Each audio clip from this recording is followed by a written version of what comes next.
ஊட்டி பகுதியில் நீலகிரி மாவட்டத்தில் புதுசா வீடு கட்டுறீங்க, கடை கட்டணும்னா அனுமதியே கிடைக்கல.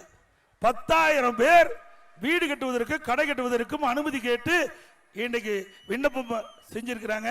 ஆனா விடியா திமுக அரசு அதையெல்லாம் கவனத்தில் எடுத்துக்கொள்ளாம இன்றைக்கு 10,000 பேர் வீடு கட்டக்கூடிய சூழ்நிலை இருக்கின்ற பொழுது அவளுக்கு அனுமதி கொடுக்காம முடக்கி வச்சிருக்கிறாங்க.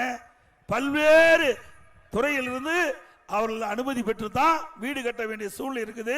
அண்ணா திமுக ஆட்சிக்கு வந்த பிறகு இந்த 10,000க்கும் மேற்பட்டவர்கள் வீடு கட்டுவதற்காக அனுமதி கேட்டு விண்ணப்பித்திருக்கின்றீர்கள். அதையெல்லாம் முறையாக பரிசீலித்து தகுதியானவர்கள் அனைவருக்கும் அந்த வீடு கட்டுவதற்கு அனுமதி வழங்குவதற்கு நடவடிக்கை எடுக்கப்படும். அண்ணா திமுக ஆட்சி இருக்கின்ற வரைக்கும் வீடு கட்டுவதற்கு எளிமையாக நாங்கள் அனுமதி கொடுத்துட்டு இருந்தோம்.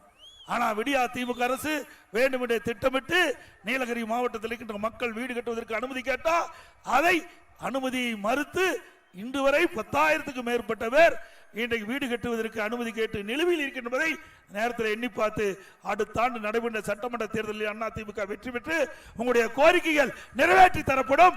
அந்த நிலுவையில் இருக்கின்ற அந்த வீடு கட்டுவதற்கான அனுமதி கிடைக்கும்.